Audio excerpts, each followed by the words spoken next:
Hello, beautiful Her Drive audience.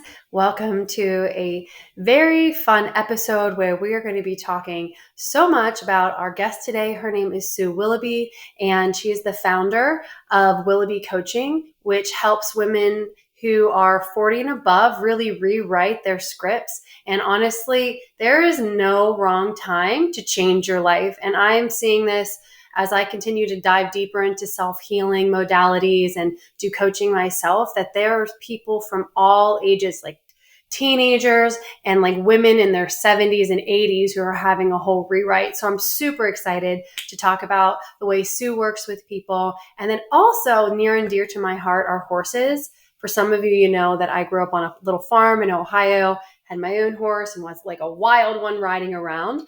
And Sue also has another business called Equus Coaching, and that involves the equine of the planet. So very excited to dive into everything, Sue. So without further ado, hello and welcome. Hello, and thanks for having me on your show. I'm really excited, and I always love talking to other equine-minded individuals because they totally understand how horses work and how, just how powerful they are. Oh, you're so right. And it's so funny. Like I knew from experience, right, what the connection was with the horse and that powerful energy that's there. And it wasn't until maybe 5 or 6 years ago I learned about heart coherence, and maybe we'll dive into that. But I started to learn kind of more of the scientific aspect as to why so many of us girlies love our horses. Right? Yeah. So, anyways, let's dive into your story. And I would love to know more about what it is that you do. And then we'll kind of dive into how you got here and some practical tips for the audience. Yeah, sounds great. Um, I can start out by telling you how I got to Equus Coaching, and basically, Willoughby Coaching is based in the equine, intuitive nature of horses.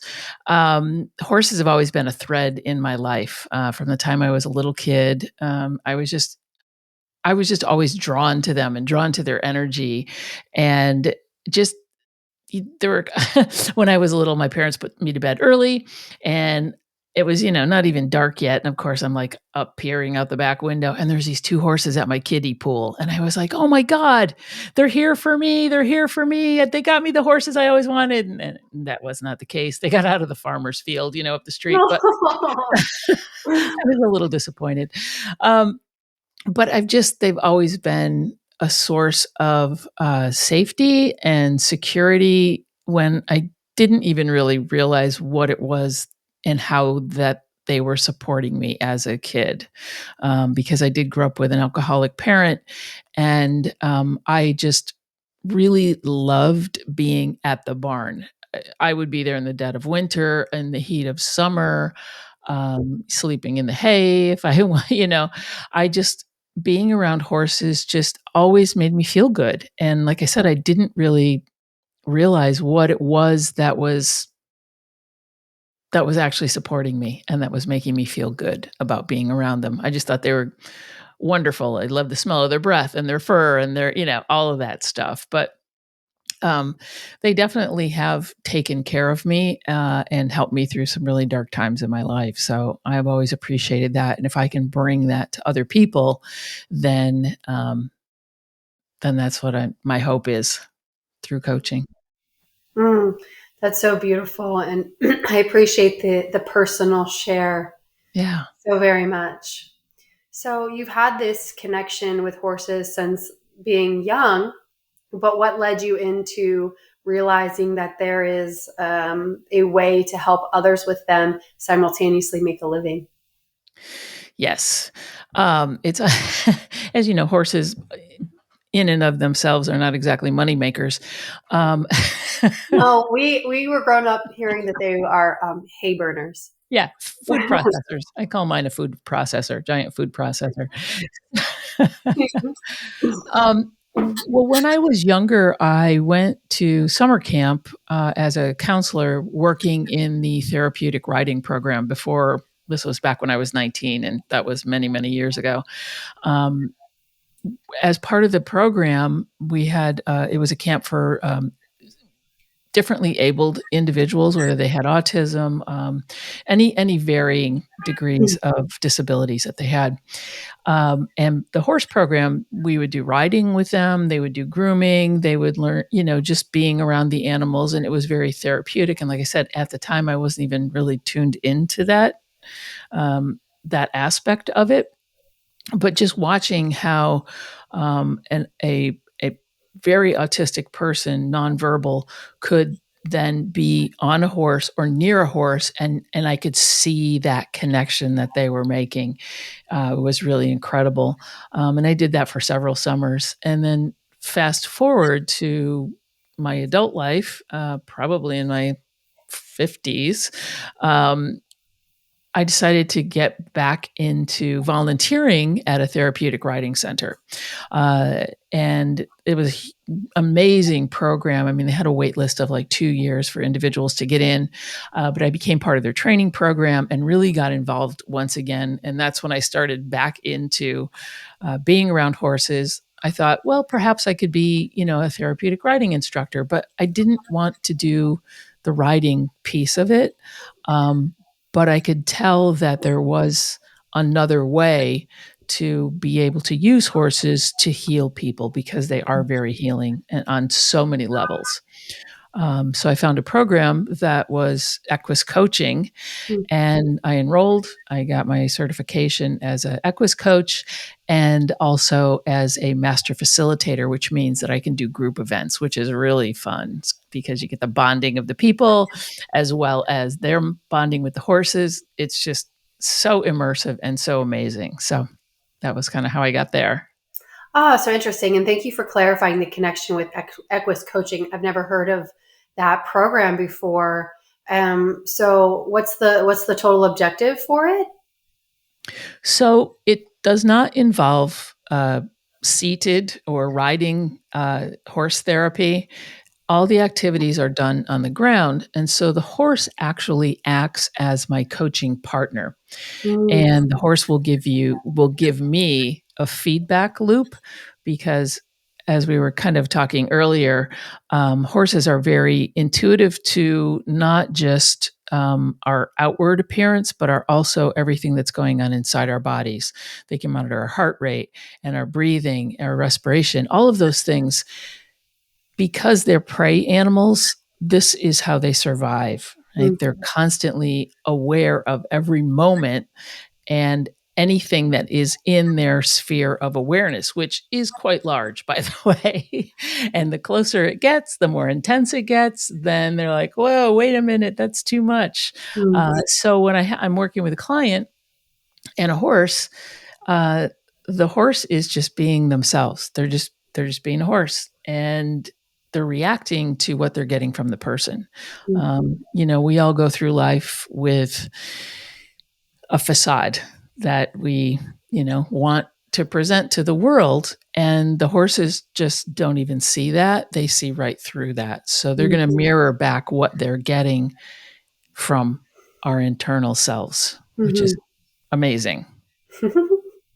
I appreciate that description because that's certainly my experience. And my mom always told us like the horse knows what's going on with you, like the horse can read your energy. So that's just something that I constantly have like regurgitated from her, and I think it's so spot on. Um, so is this the reason that people utilize horses for therapy, or what's the connection there, and why is it so effective? Yes. And so, yes, it is that connection. And we've had an amazing connection with horses. I mean, the fact that they let us actually sit on them and ride them and do what we do with them, and they work for us, the connection that we've made with them. And from a therapeutic sense, the fact that it's a nonverbal communication, right? When, for example, like, when you're in talk therapy or talk coaching, you can tell your coach whatever you want. And, it's, a good coach will be able to see through that, and a good therapist, obviously, as well. But with the horses, boom, you just cut right to the chase because they mirror what's going on. So you can use the same horse with two or three different clients, and the horse will be able to tell, it's amazing, they're magical, what each person needs. So one person may need the horse to have a lot of energy and or something else. Another time, that exact same horse with a different person may test their boundaries because maybe this person is having some issues with boundaries. They just are very intuitive as to what each individual person needs, and they can adapt. Now, the thing is with horses, having been with them before, um, as herd animals, so they're prey animals and they're also herd animals. So when being a herd animal means that they are looking to someone in their group or their herd to be the leader. Now, they usually look to the calmest, most well-respected member of the group, but it can change from time to time. It's not the biggest, fastest, strongest. What they want to know is the person that they're looking to for leadership, is that person going to keep them safe? Is it going to get them to the spot where they need to be to get away from whatever is chasing them, right? So they're going to look to the most calm, rational member of the group. Now, if the group or the herd is only you and the horse, guess who they're looking to? Mm-hmm. And if you are giving off a bad vibe or an insecure vibe or whatever, they're going to be like, well, then I guess I just have to take the lead. Mm-hmm. I know this very well. Right? I've experienced that myself. Like, oh, okay, yeah, got it. Mm-hmm. Mm-hmm. I think it's a funny lesson to teach people. Like you have to like command the space, right? And Yeah, I've never heard anyone speak about horses in the way that you have, as far as the herd, who they're looking towards as leadership, and it makes me laugh because I'm like, wow, if only we as humans could truly select. right, right. Because people see, these videos of horses, and it's always the stallions are out there fighting, and their, hooves are slashing each other. Meanwhile, it's the leader of the pack is really the mare, and she's standing calmly under a nice shady tree because she's smart, and she's like, "I'm taking care of myself. Y'all be out there fighting. That's go ahead, knock yourselves out. I don't care." Mhm, mhm. Oh my goodness. So very funny. And also kind of a metaphor for For life, yes. Oh, beautiful. So you mentioned some examples of what the horses will mirror, kind of the lessons that they will teach. So who are the typical candidates that would be best served by working with horses? Well, it's interesting. I mean, I will work with men and women, but I primarily work with women. And it's kind of interesting when men get into the round pen with the horse. They're like, I just want to make this horse move around, and I just want to make him run fast. It's kind of funny. I'm like, okay, have fun with that. And meanwhile, the horse is just standing there staring at him like, okay, bring it. I dare you. But in answer to your question, it really, people can work through all kinds of things with horses. It can be trauma that they're working through. It can be, I'm not a trauma therapist.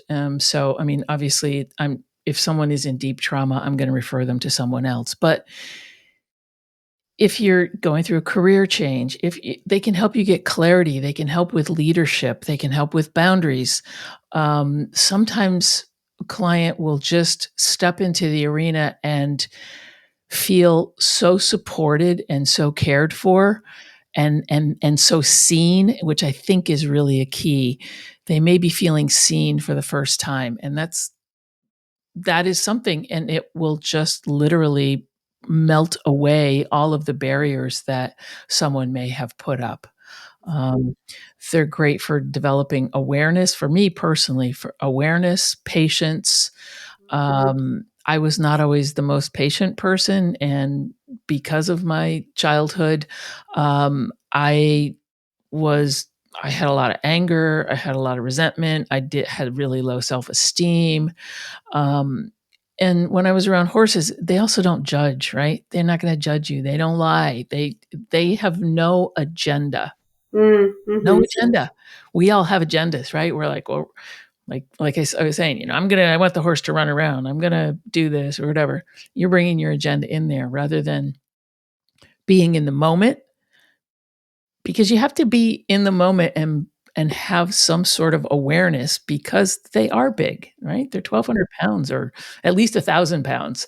And they are big and they are powerful, which I hear a lot like, oh, I've had a bad experience with horses because they scare me or whatever. They're big and they're powerful.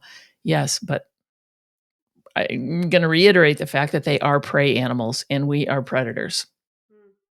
So they are always just aware of everything that's going on at every moment, every second. Their whole entire being is about awareness.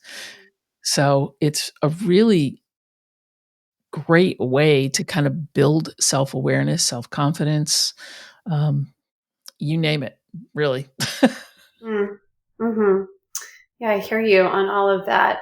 Um, and for those who are never been around horses, Mhm. how do you approach like that first session or initial session so that they can grow in their familiarity and increase levels of comfort? Yeah, typically, that's a great question. Typically, I will have had maybe an online session or at least a phone call to get to know the person a little bit better and find out where they are at, what they want to work on. And then when they come, depending on what their comfort level is, it's always about safety with me. And when you're working around horses, they are unpredictable. They're big animals and they're unpredictable and they can get scared, not by anything that you do. So we do a little safety demo. But before somebody actually steps into the session itself, I will ask them, what do you need support with? Or what do how can we support you? And what would you like to take away from this session?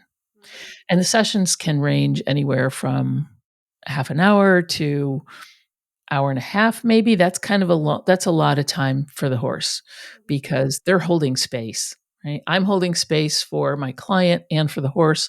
The horse is holding space for the client and themselves. So, it is emotionally taxing on them as well.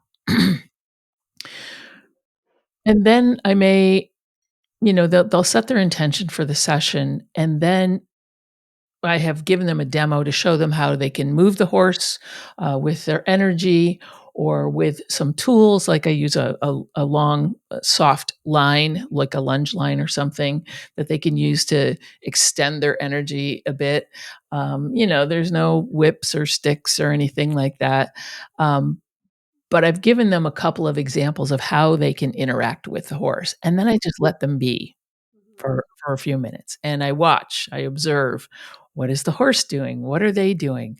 How is this aligned or not aligned with the intention that they've set for that session? And then I may ask them what they are seeing or what they are noticing about the horse's behavior. And that's kind of interesting because usually what they come back and tell me is they're transferring their behavior and their issue onto the horse, right? They're projecting.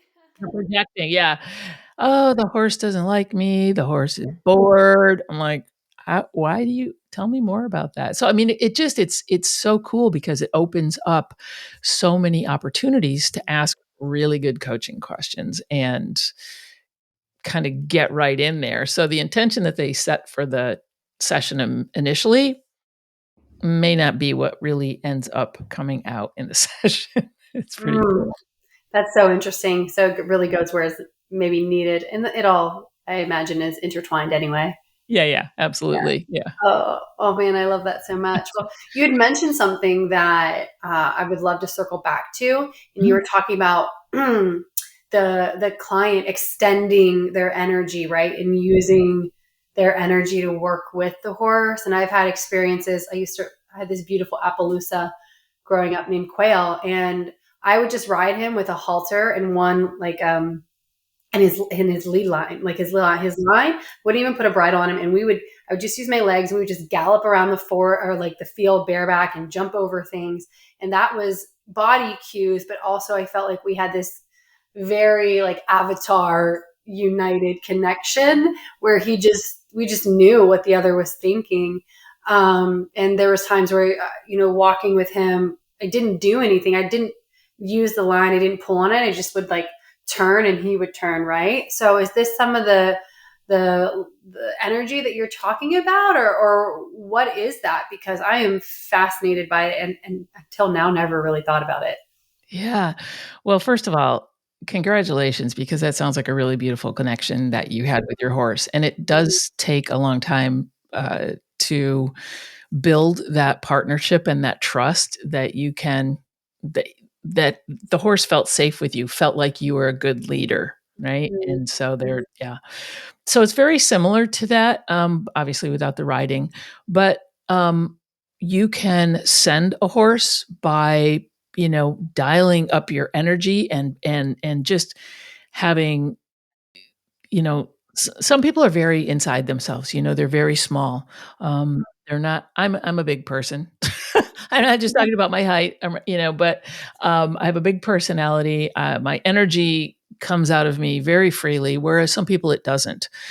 So sometimes if they want to send the horse away or try to get the horse to run in a circle or just trot, around them, they would need to drive them with some energy. So they can take this looped, lead rope or whatever, and just sort of make, toss it towards the horse. They're not whipping the horse or hitting the horse or anything, but just toss it towards the horse. So it's kind of like bowling, right? Where you toss the bowling ball and that it, your energy and power sends it down the lane. Similar to that. So the same thing where you can learn to play with your energy and the horse. So if the horse is running around the arena, and you've gotten them going, and I mean, you're just like really big, and maybe you're jumping around or doing whatever, you may come into the center of the arena and settle down and ground and pull your energy back. The horse usually will slow down to a trot or a walk or whatever, and then usually will turn to face you because they're being pulled in because you've pulled your energy in. And you can say, "Nope, I don't want you. Go away," or send them back out and they'll be like, "Okay." So they're drawn to your energy and they like just like with your horse, you could just move your body a certain way or you could turn a certain way and the horse would follow you. Um, and it's really neat when that happens because a lot of times people will want to make that immediate connection with the horse. And you don't want to just run up and fling your arms around around the horse's neck because you're going to freak them out. It's like too much, too fast, right? Would you do that to a person Take that me you on a didn't? date first. Right, right. Ooh, an apple, jeez. Uh, let's get to know each other a little bit. Uh, so so it's really cool when the person has wanted to make that connection, and we do, some activities, um, that, allow you to make that contact, right? Where you're watching or the client is watching, what is the horse doing? Because their ears work independently of each other. They've got, vision all around almost 360. Uh, so you can approach and then back off, right? So that you're not asking a lot of the horse because the horse doesn't really know what your intention is. And if you're very guarded, and they're having a hard time seeing into you, they may be like, "Okay, I'm not gonna come over to you just yet." But it's kind of interesting when someone can actually ground themselves, get back into their body, and that is another big piece of it is the whole somatic piece, is being in your body because horses are very much in their bodies, right? So we spend a lot of time in our heads making up stories and all that kind of stuff, right? We do that. Come on, we Guilty. all do it. Yes, I am. But horses don't do that, right? They don't carry crazy stuff around making up stories about some goofy thing that happened, and then telling every horse in the barn, "Oh my god, did you see what happened to me today? That carrot, like, jumped out in front of me." Or, "That plastic bag attacked me, and I thought I was gonna die. Did you see that, Joe?" And Joe's like, "Mm, mm, mm, what? I don't know what you're talking about." Right? They don't have those stories. They don't hang on to that. I mean, yes, they can have trauma in their bodies from bad things that have happened to them, right? We all carry stuff at a cellular level. Um, but they don't hang on to those stories. And so, but they have to develop that trust. They have to feel that that person or whoever is in their herd, and if it's the client, um, is going to be true to them. So when the horse finally turns and faces them, it's a beautiful moment because people will just be like, "Oh my god," and just because it's really special. When a horse looks at you, come on, it's special. Yeah. For those of you out there who have never experienced that, try to. Mm, It's a special moment when they look at mhm. you with those big brown eyes, you know? Yep. I fully agree. Oh, goodness. So what are some of the most memorable transformations you've witnessed in this work? Ooh, that's a good one. Well, we did talk about boundaries, and, boundaries, is a really good one. Horses will test you. They will test your boundaries. And so I had a client who was actually leading the horse, around because they didn't feel comfortable having the horse at liberty, meaning no halter or lead rope. So, but they actually had a halter and lead rope because I was like, okay, well, let's start out small. And the horse was kind of just nipping at her shoulder and crowding her space. And I said, how is that? What does that feel like? Oh, it's okay. They kind of thought it was like, oh, that's nice. I like the attention, and okay, great. And then the horse got a little bit more aggressive, not in a bad way. The horse wasn't biting or hurting, but it was like, okay, you think it's okay having me in your space? Well, I will really be in your space now. And then it got to a point where I could see that the person was visibly like, hey, this is too much. So once again, I said, okay, well, what is it about that's bothering you? And they said, well, the horse is in my space and I don't know how to get them out of my space. Okay. Does that ever happen to you in real life? Or does that happen to you when you're in the real world? Yeah, I don't know how I don't have good boundary. Oh, really? Okay, geez, surprise. But you want people to come to those, um, that understanding on their own, and the horse is really good because the horse will demonstrate that in a heartbeat. Like, "You got a problem with boundaries? Well, let me test them for you. I'll step on your feet, I'll shove my face in your face," you know? So, that was a really aha moment for that person. And then, we spent the rest of the session working on the boundaries and how they can, create boundaries with people, and not just horses. And then once the horse was like, "Okay, now you're setting some decent boundaries for me, and I will respect those." And then they could make that connection as well, right? So that was pretty powerful. That was a good one. Oh yeah, that's a shining star of examples. Right. Wow. Well, I'm curious. Excuse me, I have a little bit of a cold. Yeah. Um, you work predominantly with women and kind of helping people transform their life, from midlife on. Why does that speak to you? And what are the types of challenges or desires that you see coming through for clients who want to go through coaching with you? Yeah, great question. Well, I think for me, I really like to help people get out of their comfort zone, and working with horses is a great way to do that, but I grew up, as I told you, in a way that I really didn't have a comfort zone. My comfort zone was discomfort because I never knew what to expect. So, that made me fiercely independent, and it also, made me kind of like independent and not in a great way always, where I was just like, just charge ahead and don't, think about things and have a tough exterior and all of that kind of stuff. But at the same time, it also allowed me to just kind of go after whatever I wanted to do or whatever I wanted to experience. And I probably have some undiagnosed ADHD because I do have a little pretty shiny thing syndrome. But I've also just explored whatever I've wanted to explore whenever I've wanted to explore it. Like someone gave me a free flight piloting experience. And then that led me down the path of getting my pilot's license and buying a plane. And, so I don't do anything small either. There's that. Really.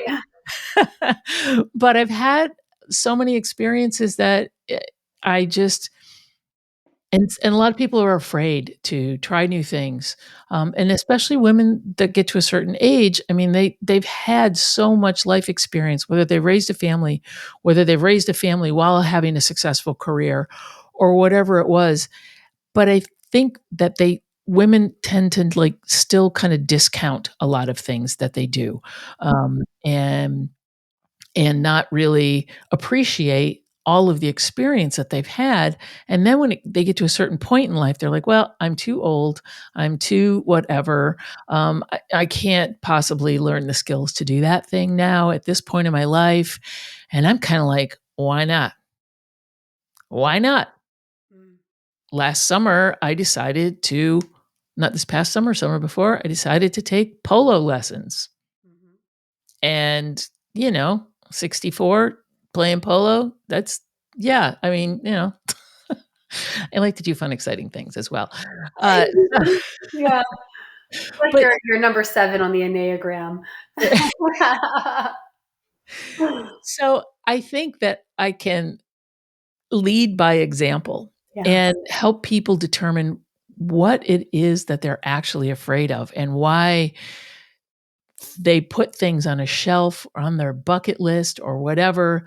That I'll do that when I have enough money, when I have enough time, when I have enough energy, when I have enough, when I have enough of what? You're never going to have enough of whatever it is that you're saying you need more of. Yeah. Why not now? Mhm. And I think helping people realize that you don't have to go out and buy a plane. You can take a flight lesson, right? If that's something that interests you. You don't have to buy a horse. You can, go to the barn and learn about horsemanship. Whatever it is that you want to do, if you want to start a new career or you want to leave your current career, which is what I did. I mean, I left a very comfortable 6-figure corporate career in training, to go out and go on my own and do real estate and then get into coaching and all of that stuff. So I think I'm a pretty good role model for getting out of your comfort zone and trying things new. And what's the worst that can happen? Right. Mhm. So, I love that, and I am very much cut from the same cloth as you, and sometimes I get stuck in like confusion that others can't get out of that fear mindset, yeah. even just to dip their toe in. So for those who are just afraid to even dip the toe, what would be like your best advice for them to just a little toe? Just a toe, just a baby toe, just a little tiny baby toe. Toe. To take first, let's take your shoes off. How about that? Well, Yeah. Yeah.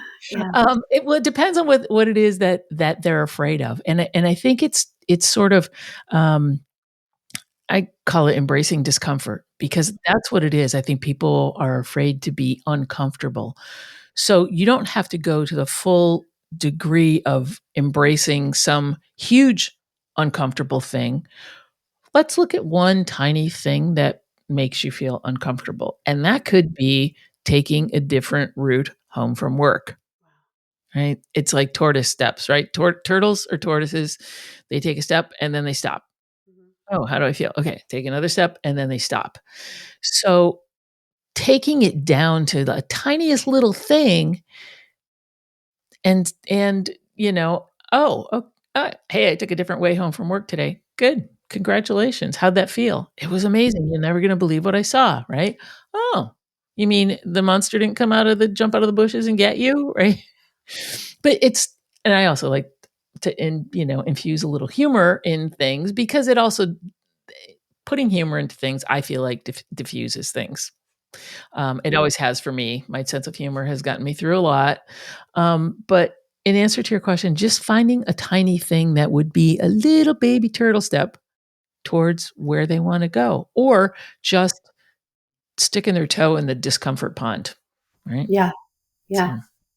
So, I think that's magnificent advice, especially just the example of taking a different route home, because so right. many of us get stuck in that same routine. And I'm a very adventurous spirit out there, and don't really have a lot of fear per se that's external. There's some internal fears, but to Uh-huh. go and to try new things, that's not a problem for me at all. And I love that. And it's led to a very adventurous and unexpected life.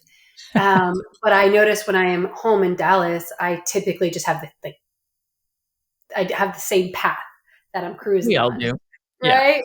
And it is comforting to have your habits. Right. But when your habits start to like create a very doldrum, boring life where you're not feeling fulfilled or any type of fire, I think that becomes quite a bit of a challenge. And when you said people aren't comfortable with being uncomfortable, that really landed with me.